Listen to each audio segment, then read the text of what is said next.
Good morning प्यारे बच्चों। तो जैसा कि आप सभी को पता है कि आज हमारा नया चैप्टर स्टार्ट होने वाला है, जिसका नाम आप यहाँ साइन बोर्ड पे आप देख भी रहे हो कि इसका नाम वो नए चैप्टर का क्या है। वो हमारी क्षेत्रमिति स्टार्ट हो रही है।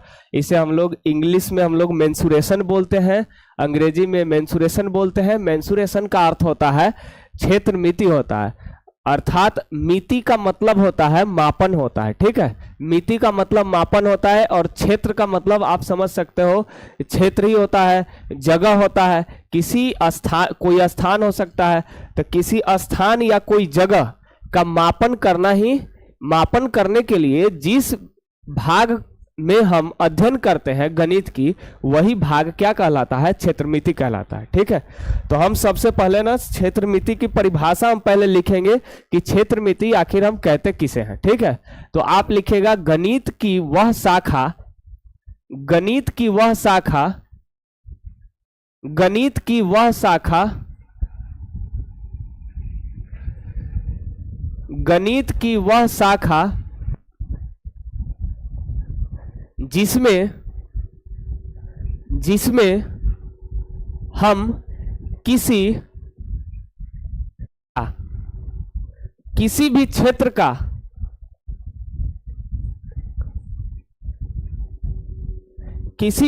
का मापन करना,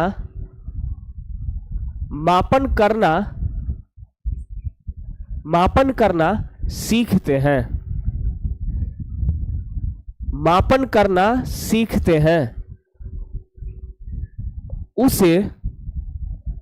उसे क्षेत्रमिति कहते हैं, उसे क्षेत्रमिति कहते हैं।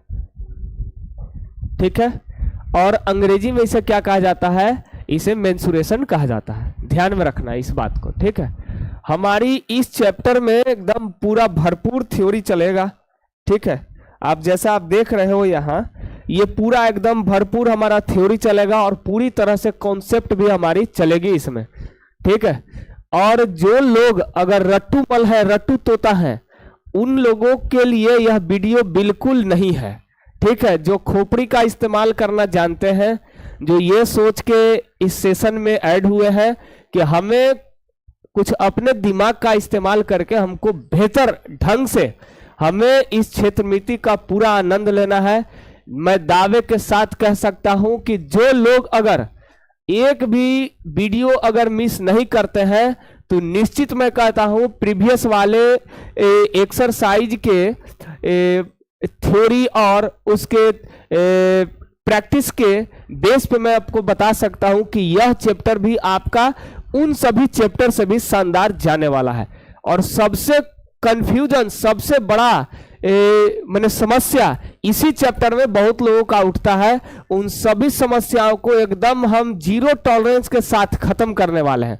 ठीक है, इसलिए सभी लोग एक बात दिमाग में सेट कर लीजिए कि अगर आपको ढंग से अगर पढ़नी है, तो आपको निश्चित ही आपको इस सेशन में लगातार बने रहना पड़ेगा। ठीक है, हो सकता है आपको 1 घंटा का जगह पर 1.25 घंटा भी चल सकता है, तो आपको बने रहना है, बिल्कुल घबराना नहीं है। ठीक है, तो चलिए हम बात कर रहे थे कि यहाँ कॉन्सेप्ट की और थ्योरी की तो एकदम पूरा ये भरपूर मिलने वाला है। आज हमारा फर्स्ट लेक्चर है, तो आपको फर्स्ट से ही आपको पता चलेगा कि हम क्या सीखे हैं। ठीक है, तो चलिए अब हम स्टार्ट करते हैं। देखो हमारे सामने ये क्षेत्रमिति आया। क्षेत्रमिति का अर्थ होता है, क्षेत्रमिति जो है, क्षेत्रमिति 2 शब्दों से मिलकर बना है। ठीक है, क्षेत्रमिति 2 शब्दों से मिलकर बना है, एक है क्षेत्र और दूसरा है मिति। तो क्षेत्र का मतलब होता है, आप समझ रहे हो, क्षेत्र को हम लोग इंग्लिश में एरिया बोलते हैं। ठीक है, एरिया बोलते हैं। और मिति का मतलब होता है मापन, मापन, और मापन को हम लोग इंग्लिश में मेजरमेंट बोलते हैं। ठीक है, मेजरमेंट बोलते हैं। कोई भी क्षेत्र का मेजरमेंट करना ही हमको क्षेत्रमिति कहलाता है। यह गणित की वह शाखा है जिसमें हम किसी भी क्षेत्र के हम मापन करना हम जानते हैं। अब मापन किस बेस पे किया जाता है, तो ध्यान रहे, मापन 2 प्रकार के इसमें किया जाएगा। इसमें मापन जो है आपको 2 प्रकार का किया जाएगा। एक किया जाएगा क्षेत्रफल के दृष्टिकोण से, एक क्षेत्रफल के दृष्टिकोण से, और दूसरा हमें मापन किया जाएगा आयतन के दृष्टिकोण से। ठीक है, आयतन के दृष्टिकोण से कोई भी क्षेत्र हो, कोई भी हो। अब क्षेत्र कितने प्रकार के होते हैं तो आप याद रखो, यहां क्षेत्र जो है आपको दो प्रकार का मिल सकता है, एक 2D मिलेगा, एक 3D मिलेगा। ठीक है, 2D मिलेगा, 3D मिलेगा। अब ये 2D और 3D क्या है, चलिए अब हम इसे समझते हैं। के अंतभाग में स्थित वह बिंदु जहां से उसके परिधि की घेरा हर जगह समान होता है, तो उस निश्चित बिंदु को उस वृत्त का केंद्र कहते हैं। ठीक है, अब देखो ये केंद्र हो गया। अब यहां से यहां मान लो हमने मिला दिया, तो इसको क्या कहते हैं, तो आपको पता है, पहले से ही पता है, इसको त्रिज्या कहा जाता है। इसको क्या कहा जाता है, त्रिज्या। इसे इंग्लिश में रेडियस कहा जाता है। ठीक है, अब देखो त्रिज्या की परिभाषा क्या होगी, तो केंद्र से परिधि को मिलाने वाली रेखाखंड उस वृत्त का त्रिज्या कहलाता है। ठीक है, अब यही त्रिज्या एकदम ऑपोजिट एंगल, ऑपोजिट साइड में अगर खींच दिया जाए, या जैसे भी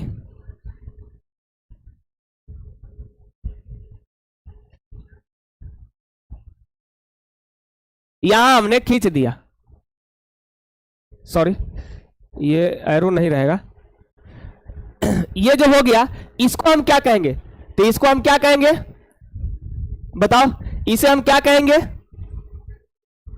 सभी लोग बताइए, इसे हम क्या कहेंगे। तो सभी को पता है कि इसे हम लोग व्यास कहते हैं, व्यास कहते हैं, और इसको हम लोग डायमीटर इंग्लिश में बोलते हैं, और इसे हम लोग व्यास बोलते हैं,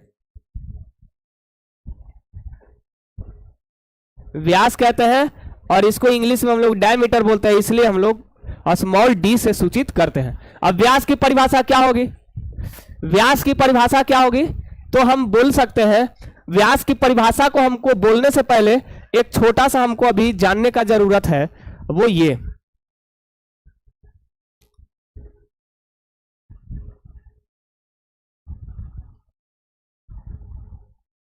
इसको क्या कहेंगे, इसको क्या कहेंगे, इसे क्या कहा जाएगा, फास्ट एकदम कमेंट करते जाइए, इसको क्या कहा जाएगा।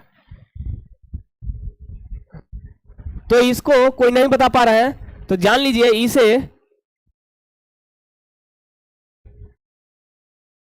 इसे जीवा कहा जाता है, या इसी को चाप कर्ण भी बोला जाता है, इसी को चाप कर्ण बोला जाता है।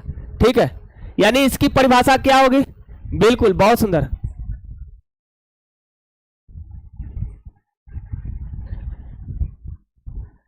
अब इसकी परिभाषा क्या होगी, तो हम बोलेंगे इसका परिधि पर है, यह बिंदु कहां से स्टार्ट हुआ, परिधि से स्टार्ट हुआ, और यह कहां पर मिला, यह परिधि पर ही मिला है। यानी परिधि से परिधि को मिलाने वाली रेखाखंड, किसी वृत्त के परिधि से परिधि को मिलाने वाली रेखाखंड को उस वृत्त का जीवा या चापकर्ण कहते हैं। अब यह तो चापकर्ण हो गया, जीवा हो गया, तो क्या व्यास जो है, व्यास एक जीवा है, क्या व्यास एक जीवा है, क्या व्यास एक जीवा है, तो हम जीवा के परिभाषा को हम देखेंगे कि व्यास में मिल रहा है कि नहीं।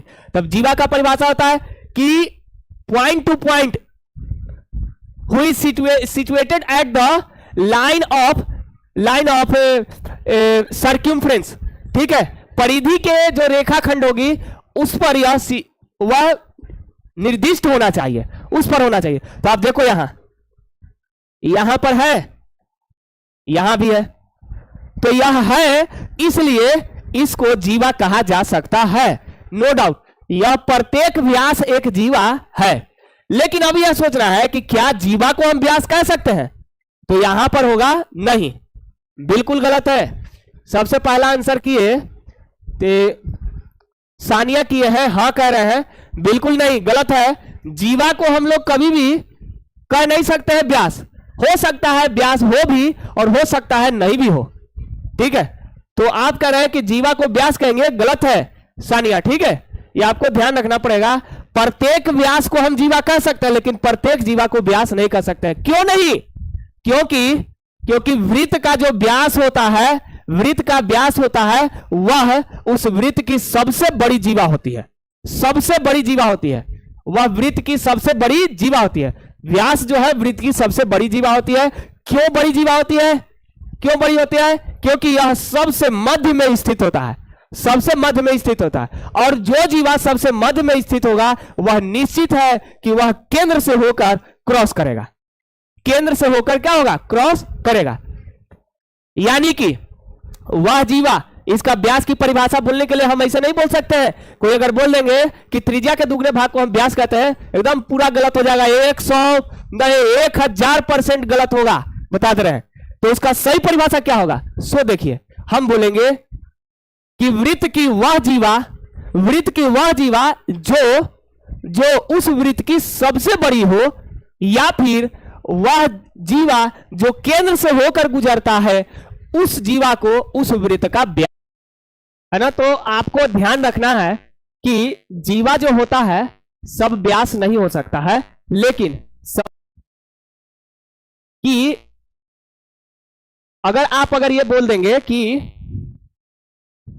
त्रिज्या के दुगने भाग को हम व्यास कहते हैं, गलत हो जाएगा। त्रिज्या का दुगना भाग व्यास होता है, यह गुण है, वह उसका प्रॉपर्टी है कि अगर त्रिज्या अगर 5 सेंटीमीटर है तो उसका व्यास 10 सेंटीमीटर होगा, क्योंकि व्यास जो होता है 2 इंटू आर होता है, ये होता है। लेकिन वो परिभाषा नहीं है, परिभाषा जब भी होगा तो आपको सटीक बोलना पड़ेगा। अब क्यों गलत होगा वो मैं आपको बता रहा हूं। जैसे देखो, मान लो अगर हम आपके सामने, जैसे हम आपके सामने हम एक वृत्त बना दिया, ठीक है, यहां से हमने एक त्रिज्या खींच दिया, एक और हमने त्रिज्या खींच दिया, बताओ ये जो हमने दूगो तो त्रिज्या खींच दिया, क्या यह व्यास होगा? क्या यह व्यास होगा? यह व्यास नहीं होगा, यह गलत हो जाएगा, इसको व्यास नहीं कहते हैं। क्योंकि दोनों त्रिज्याओं के बीच का जो एंगल होता है वो 180 डिग्री होना चाहिए। जो दो त्रिज्या से मिलकर के व्यास बनता है तो उसके बीच का कोण कितना डिग्री होना चाहिए? 180 डिग्री होना चाहिए, तभी जाकर के हम कह सकते हैं। बिल्कुल बिल्कुल सही बात है, नहीं कहा जा सकता है, ठीक है, नहीं कहा जा सकता है। तो ये ध्यान में आपको रखना है, ठीक है।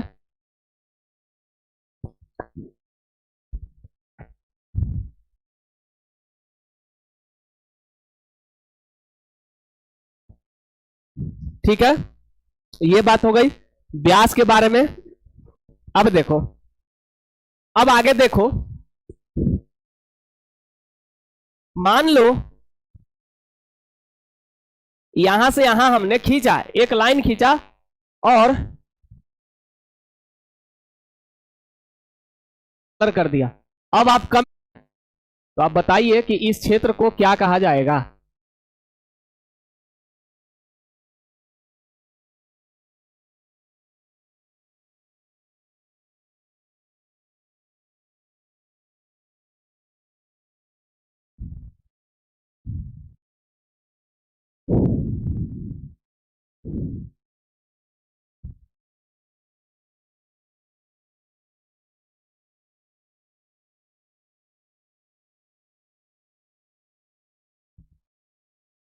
वृत्तखंड कहा जाएगा। बहुत सुंदर, बहुत सुंदर, बहुत सुंदर।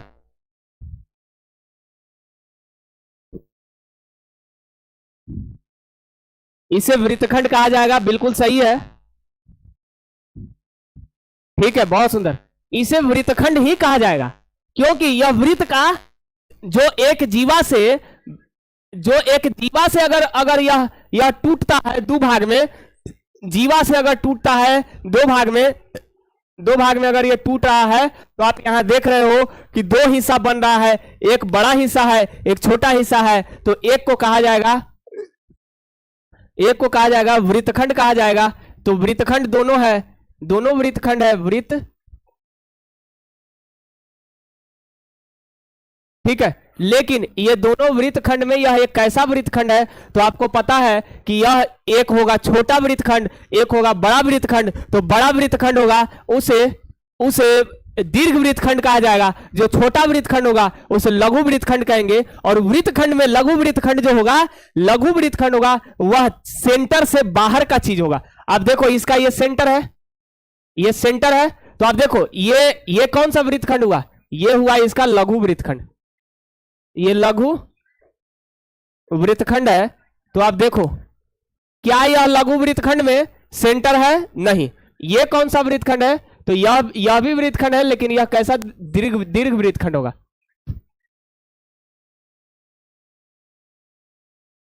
दीर्घ वृत्तखंड है। और जो दीर्घ वृत्तखंड होगा, जो दीर्घ वृत्तखंड होगा, वही वही उसी भाग में उसका केंद्र निहित रहेगा, उसी में केंद्र शामिल रहेगा। ठीक है। प्रश्न बहुत बार पूछा गया है या पूछा जा सकता है कि बताइए कि एक ऐसा जीवा जो व्यास न हो, एक ऐसा जीवा जो व्यास न हो, तो वह वृत्त को दो भागों में विभाजित कर रहा है, तो उसका केंद्र किस हिस्से में होगा? उसका केंद्र जो है किस हिस्से में होगा? तो आपको डायरेक्ट आपको जवाब देना है। जब व्यास नहीं है, व्यास नहीं है, तो निश्चित है कि या तो वह ऊपरे होगा या तो नीचे होगा। और जब ऊपरे हो या नीचे हो, कहीं भी होगा, तो वह एक दीर्घ वृत्तखंड, एक लघु वृत्तखंड का निर्माण करेगा। और जो दीर्घ वृत्तखंड होगा उसी में केंद्र शामिल रहता है। ठीक है। अब सोचने वाली बात है, मान लो यह जो जीवा है यह एकदम बीचे बीचे ऐसा रहता, तो बताइए यह क्या होता? क्या यह वृत्तखंड है? अब बताओ, जब यह है तो यह वृत्तखंड है? दुगो वृत्तखंड बन रहा है कि नहीं बन रहा है? यही बताना। वृत्तखंड है या नहीं है यही बताना है। फिर भी वह वृत्तखंड है। और ऐसे वृत्तखंड जो समान दो भागों में हो, मतलब दोनों का जो क्षेत्र होगा, दोनों का जो एरिया होगा, दोनों का जो पैरामीटर होगा, दोनों का जो परिमाप होगा, अगर समान है, तो वह वृत्तखंड को हम लोग अर्धवृत्त कहेंगे। उसे क्या कहेंगे? हाँ, हेमिस्फीयर कहेंगे। अरे बाबा रे बाबा रे, हेमिस्फीयर, ये बहुत दूर की बात हो गई। ठीक है, गलत हो जाएगा। उसको हम हाफ सर्कल बोल सकते हैं या सेमी सर्कल बोल सकते हैं। ठीक है। स्फीयर का मतलब था गोला, गोला 3D में चल गए आप, तो यह फिर भी वह वृत्तखंड होगा। और दो समान क्षेत्र का वृत्तखंड है, इसलिए उसको वृत्तखंड के साथ साथ हम अर्धवृत्त भी कहेंगे। यानी अर्धवृत्त का परिभाषा क्या होगा? तो वृत्त का वह भाग जो एक व्यास के परितः दो हिस्सों में विभाजित होता है। व्यास के परितः दो हिस्सों में विभाजित होता है, तो प्रत्येक हिस्सा को हम लोग उसको क्या कहते हैं? उसको हम लोग अर्धवृत्त कहते हैं। और एक कैसा अर्धवृत्त होता है? तो यह एक समान क्षेत्र वाले दो वृत्तखंड को उस वृत्त का अर्धव्यास भी कहते, अर्धवृत्त भी कहते हैं। ठीक है, ये हो गया वृत्तखंड। अब देखो, मान लो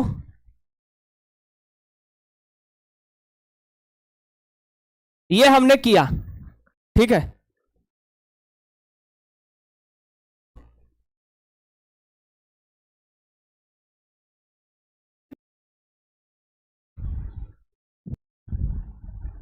सभी लोग का आया, इसे हम लोग त्रिज्यखंड कहते हैं।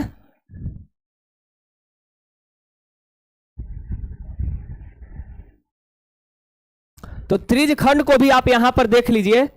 त्रिज्यखंड जो होता है, कोई वृत्त है, इसके केंद्र से दूगो ऐसे त्रिज्या रहेगा, माने दो त्रिज्याओं के बीच घिरे हुए क्षेत्र को हम लोग त्रिज्यखंड कहते हैं। ठीक है। अब यह भी है दो त्रिज्या जो है, दूगो त्रिज्या रहेगा, वह वृत्त को इस प्रकार से वह टुकड़े में विभाजित करता है कि एक बड़ा टुकड़ा होगा और एक छोटा सा टुकड़ा होगा। यहां से आप देखो तो यहां से एक त्रिज्या है और यहां से एक त्रिज्या है, तो यह भी एक प्रकार का त्रिज्यखंड हुआ और यह भी एक प्रकार का त्रिज्यखंड ही हुआ। लेकिन यह बड़ा हिस्सा है, इसलिए यह कैसा त्रिज्यखंड कहलाएगा? यह कैसा त्रिज्यखंड कहलाएगा? तो आपका जवाब होगा यह दीर्घ त्रिज्यखंड कहलाएगा। ठीक है, दीर्घ त्रिज्यखंड कहलाएगा। और यह कैसा त्रिज्यखंड कहलाएगा? तो यह लघु त्रिज्यखंड कहलाएगा।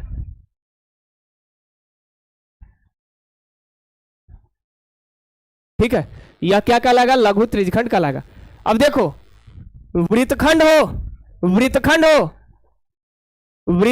हो या फिर त्रिज्यखंड हो, दोनों का जो मापन किया जाता है एंगल के बेस पर किया जाता है। मतलब इस पर वह डिपेंड करता है कि यह क्या है। यह थीटा पर, इस पर डिपेंड करेगा, एंगल पर डिपेंड करेगा। जिस भी वृत्तखंड या जिस भी त्रिज्यखंड का एंगल, कोण, उनके दोनों त्रिज्याओं के बीच बनने वाला कोण अगर 180 डिग्री से कम या ज्यादा है तो कम वाला भाग लघु कहलाएगा, अधिक वाला भाग दीर्घ कहलाएगा। अधिक वाला भाग क्या कहलाएगा? दीर्घ कहलाएगा, और कम वाला भाग लघु कहलाएगा। अगर बाय द वे मान लो ये जो एंगल है ये बढ़ता जाए, बढ़ते बढ़ते बढ़ते बढ़ते हो सकता है कहीं नहीं 180 हो जाए, पूरा पूरा बराबर हो जाए, तो वह त्रिज्यखंड जो होगा वह एक अर्धवृत्त का निर्माण कर देगा। वह किसका निर्माण करेगा? अर्धवृत्त का निर्माण करेगा। यानी कि अर्धवृत्त का निर्माण एक वृत्तखंड भी हो सकता है, एक अर्धवृत्त को हम त्रिज्यखंड भी कह सकते हैं। यानी कि प्रत्येक अर्धवृत्त एक त्रिज्यखंड है और प्रत्येक अर्धवृत्त एक वृत्तखंड भी है। अब अगर वृत्तखंड अगर है तो वहां भी एंगल 180 डिग्री का बनेगा और उसका सेंटर उसी में निहित रहेगा, मतलब दोनों जगह रहता है, ऊपर वाला में भी नीचे वाला में, क्योंकि अर्धवृत्त बराबर बराबर है। ठीक है, अगर बराबर अगर कोण है तो वह समान माप का त्रिज्यखंड भी कहलाएगा। तो मुझे आशा है कि आप ये त्रिज्यखंड की फंडा और वृत्तखंड की फंडा अच्छे से समझ रहे हैं। दो त्रिज्याओं से घिरा हुआ जो क्षेत्र होगा उसको हम लोग कहते हैं त्रिज्यखंड। लेकिन वृत्तखंड में जरूरी नहीं है कि वह त्रिज्या सही हो। आप देखो यहां पर ये जो है यह वृत्तखंड है, यहां पर कौन सा आपको त्रिज्या दिखाई दे रहा है? यहां पर त्रिज्या दिखाई दे रहा है। त्रिज्या का रिलेशन बनता है कहां से? केंद्र से। और यहां पर केंद्र से इसका कोई भी दूरों दूरों तक इसका कोई रिलेशन नहीं है। आप देखो अगर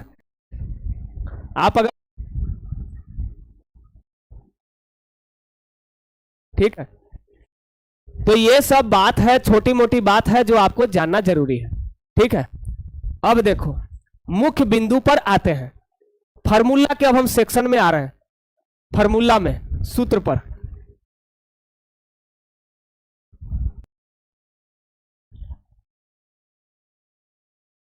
तो हमको सबसे पहले हमको एक हम वृत्त बना ले रहे हैं। अच्छा एक बात बताना, ये बताओ कि हम कौन सा हम मॉडल बनाए हैं, बताइए। तक कि इसमें केंद्र नहीं दर्शाया जाएगा, केंद्र समझ लो कि गोला है। अब देखो यहां वृत्त की सबसे पहला बात कि वृत्त के त्रिज्या को हम लोग r से सूचित करते हैं। तो वृत्त की सबसे पहले हमको जरूरत पड़ेगा परिधि। क्या जरूरत पड़ेगा? परिधि। तो परिधि बराबर होता है 2 पाई r होता है। ये पाई क्या है? तो पाई का जो मान होता है ना, पाई एक अपरिमेय संख्या है जिसका मान होता है 3.14 लगभग, या फिर इसको 22/7 के बराबर लगभग माना गया। ये 22/7 है नहीं, 22/7 के लगभग माना गया। अब क्यों 22/7 या 3.14 ही क्यों माना गया है? तो इस पर जो विद्वान खोपड़ी वाले जो थे उन्होंने ये चीज लाया है। और कैसे लाया है तो साफ आप जान लो। ये वृत्त है तो इसका कुछ ना कुछ यहां से यहां इसका माप होगा। ठीक है, अब माप लिए अगर हम, तो जब मापा गया ना, जितना बड़ा ही था ऐसा मापा गया, तो यहां यही वाला त्रिज्या को यहां से यहां रखा गया एक हिस्सा, फिर एक हिस्सा हुआ, फिर यहां से यहां 2 हिस्सा, फिर और हुआ, इतना हुआ 3। ठीक है, और यह जो इतना बच जाता है, यही वाला थोड़ा सा बच जाता है जो 1.4 रहता है। ये देख रहे हो आप, 0.14 जो है यही वाला 0.14 होता है, और यह अपने त्रिज्या के 3 गुना भाग में ऐसे रहता है। समझे? तब यह त्रिज्या मतलब फुल्ली यह 22/7 त्रिज्या के ही रिलेशन से लाया गया है।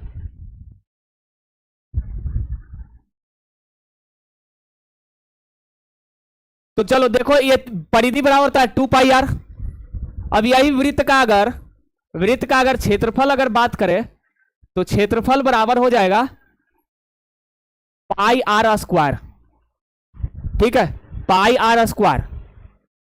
अब वृत्त में और क्या पूछ सकता है, तो यही इतना पूछेगा वृत्त से, लेकिन एकरा में अब जरूरत पड़ेगा यहां से यहां वाला क्षेत्र को, इसको कहते हैं वृत्तखंड। ये जो वृत्तखंड है, ये वृत्तखंड का क्षेत्रफल कैसे निकलेगा, ठीक है। तो वृत्तखंड का क्षेत्रफल निकालने से पहले हमको समझना पड़ेगा त्रिज्यखंड। ये जो आप त्रिज्यखंड देख रहे हो, वृत्त का त्रिज्यखंड बराबर, तो याद रखना है वृत्त का त्रिज्यखंड जो होता है, त्रिज्यखंड होता है वो होता है पाई आर स्क्वायर थीटा बटा 360 डिग्री होता है। अब देखो यह थीटा क्या है, तो थीटा जो है वह दोनों त्रिज्याओं के बीच का कोण होता है, दोनों त्रिज्याओं के बीच का कोण होता है, समझ गए। ये जो एंगल आप देख रहे हो ना, ये एक्चुअली यही थीटा है, यही क्या है, यही आपका थीटा है, यही आपका थीटा है, ठीक है। अब देखो ये कहां से आया, इसको भी हम आपके सामने बता देंगे, ठीक है। कहां से आया ये हम कर लेंगे। देखो कहां से आया,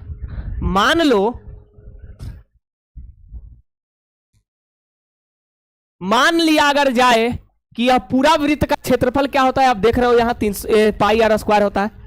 पाई आर स्क्वायर जो होता है, पाई आर स्क्वायर पूरा का होता है ना, तो पूरा का होता है मतलब कि यह जो त्रिज्या है, यह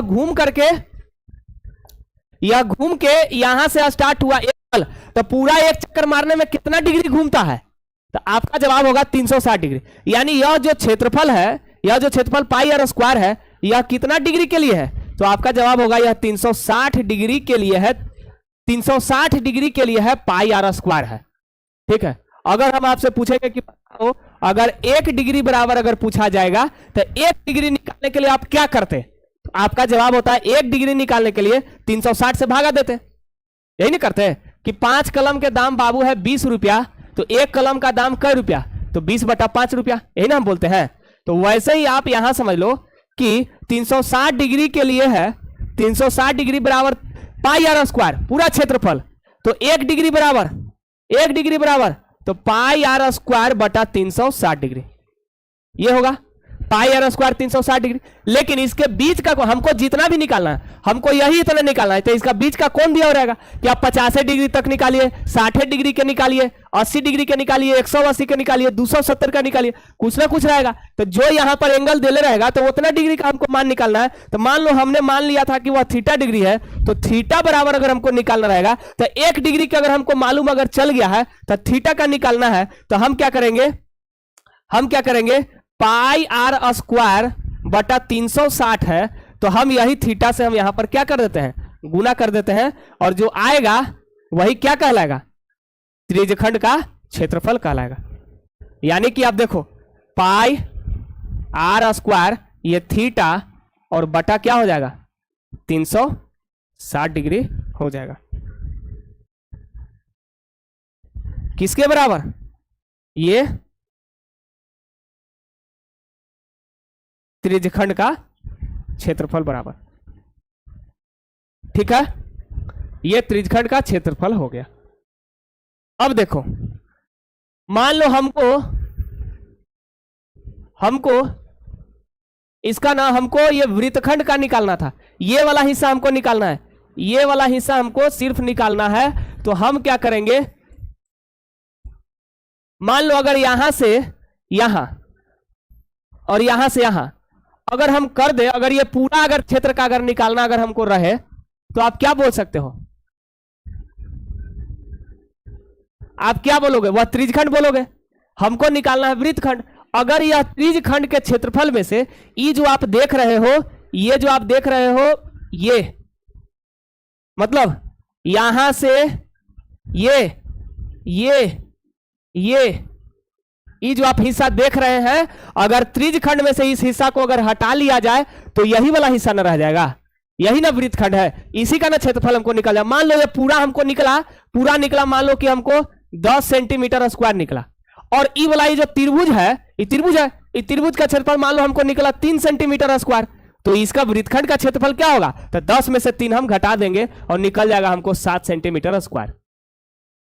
तो हम क्या करेंगे, लिखेंगे यहां पर वृत्त का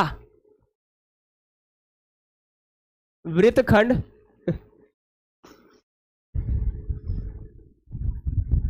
क्षेत्रफल का त्रिभुज का क्षेत्रफल घटा देंगे। अब तो वृत्तखंड त्रिज्यखंड का क्षेत्रफल क्या, तो अभी आपने देखा पाई आर स्क्वायर थीटा 1/2 गुने आधार गुना ऊंचाई होता है, ये आप जानते हो। तो यहां पर आधार के रूप में भी है त्रिज्या और ऊंचाई के भी रूप में है त्रिज्या, यानी कि 1/2 गुना त्रिज्या और गुना एक और आता है साइन थीटा आता है।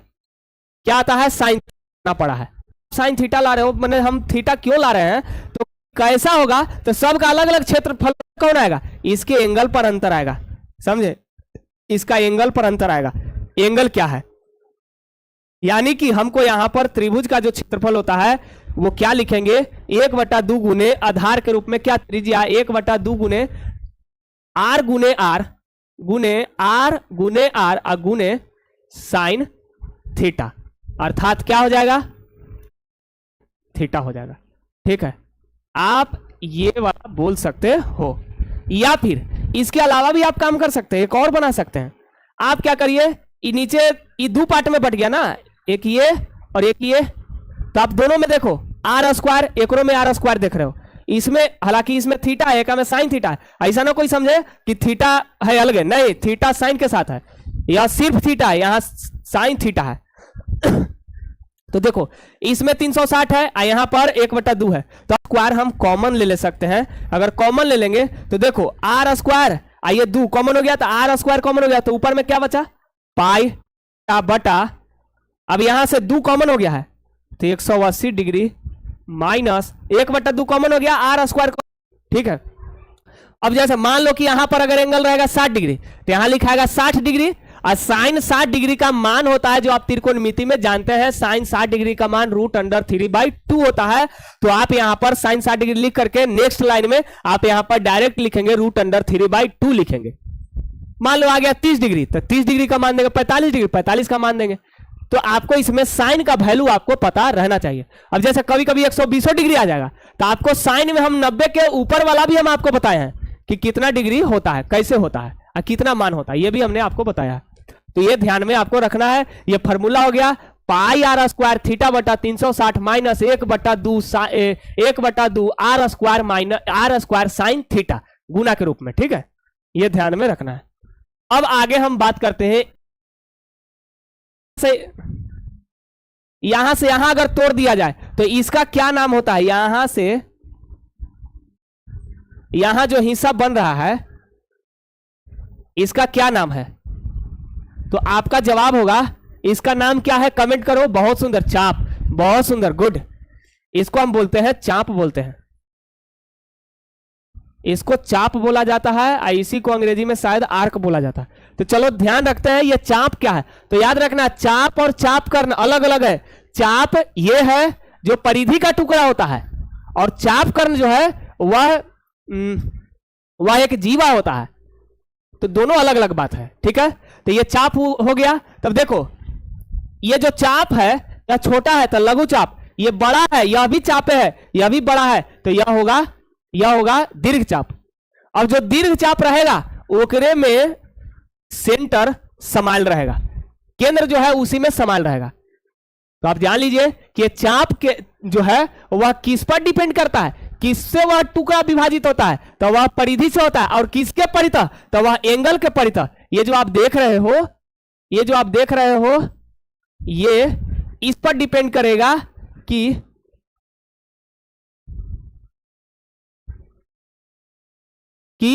ये जो चाप टूटा है वह केंद्र पर कितना डिग्री के कोण बना रहा था, इस पर डिपेंड करेगा। तो हम मान लेते हैं कि थीटा डिग्री के कोण, लेकिन ये कैसे होता है इसी को हम लोग यहां पर देखते हैं। देखो अब यह परिधि का टुकड़ा है, त्रिज्यखंड का हम फॉर्मूला जो हम अभी आपके सामने निकाला, तो हमने किसको आधार लिया था, पाई आर स्क्वायर को लिया था, क्योंकि वह क्षेत्रफल था। क्षेत्रफल था, तो क्षेत्रफल के लिए हमने आधार लिया पाई आर स्क्वायर। या जो चाप है या परिधि का लंबाई है, तो परिधि को हम बेस के रूप में लेंगे, यानी कि वृत्त का परिधि जो होता है वह 2 पाई आर होता है। या 2 पाई आर कितना डिग्री पर होता है? 2 पाई आर ये पूरा मिला के ना होता है, यानी 360 डिग्री पर ना होता है। तो आप लिख सकते हो 360 डिग्री बराबर 2 पाई आर, क्योंकि 360 डिग्री बराबर 2 पाई आर। इसलिए अगर 1 डिग्री बराबर अगर हम पूछे तो 2 पाई आर बटा 2 पाई आर बटा 360 डिग्री। ये देखो ये आपस में कैंसिल जाएगा 180 बार में। क्या हमको मिला? तो पाई आर बटा 180 डिग्री। तो यह तो 1 डिग्री का हुआ, लेकिन हमको थीटा डिग्री का निकालना है, थीटा एंगल का। तो हम लिखेंगे इसलिए थीटा बराबर तो पाई आर 180 डिग्री इंटू थीटा करेंगे। तो क्या हमको मिल गया? मिला हमको त्रिज्यखंड का चाप की लंबाई। तो हम लिखेंगे वृत्त की चाप की थीटा बटा 180।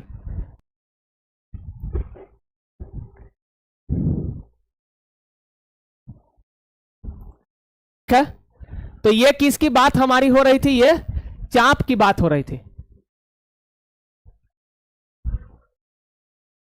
ये हमारी चाप की बात हो रही थी। एक चीज और हमारा बचा हुआ है, वलय, वृत्त की वलय, इसमें रिंग बोलते हैं। ठीक है, रिंग ऑफ ए सर्कल। तो देखो ये है क्या? एक ही केंद्र से एक वृत्त खींचा गया और उसी केंद्र से एक और वृत्त खींचा गया।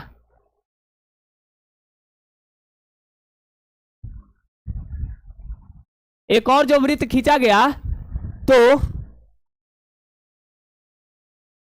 जिसमें यह भी एक त्रिज्या है और यह भी एक त्रिज्या है, तो जो और केंद्र दोनों के लिए एक ही है, ओ है। या मान लो कि ए है या मान लो कि बी है। तो यहां पर ओ ए भी त्रिज्या है और ओ बी भी त्रिज्या है, लेकिन एक बड़ा त्रिज्या है ओ बी, तो इसको हम लोग बड़ी आर से सूचित कर दे रहे हैं। ओ ए छोटा त्रिज्या है तो हम छोटी आर से सूचित कर दे रहे हैं, क्योंकि हालांकि इसको हम छोटी आर से ही करना चाहिए, लेकिन ये बड़ा त्रिज्या है, मैंने एक ही केंद्र के लिए 2 त्रिज्या है, इसलिए हमने आर से ही हम 2 तरह से लिखे हैं। ठीक है, और इसी वलय का क्षेत्रफल हमको निकालना रहेगा। इसका क्षेत्रफल हमको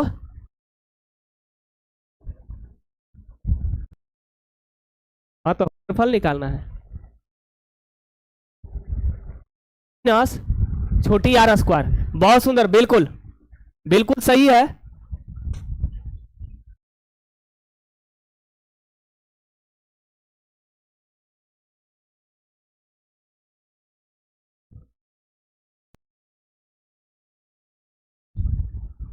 तो देखो अंदर में एक वृत्त है जिसकी त्रिज्या छोटी आर है और ये बड़ी वाली जो त्रिज्या है उसका बड़ी आर है। तो हम क्या करेंगे, अंदर वाला पहले बाहर वाला वृत्त के लिए हम क्षेत्रफल निकालेंगे। तो लिखेंगे बड़े वृत्त का क्षेत्रफल माइनस छोटे वृत्त का क्षेत्रफल।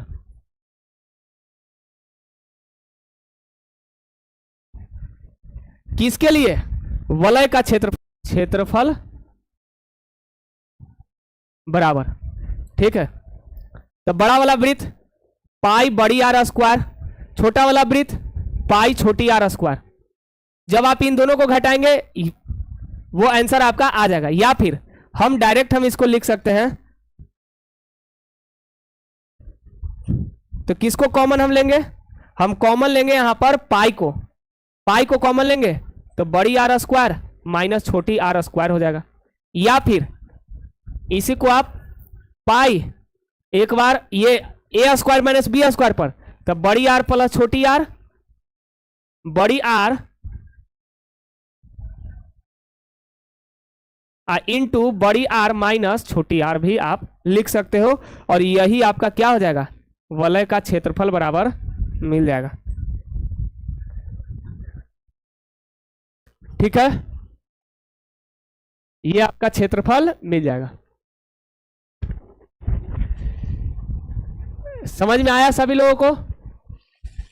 तो आज के लिए इतना ही, और ये पूरी तरह से समाप्त हो चुकी है।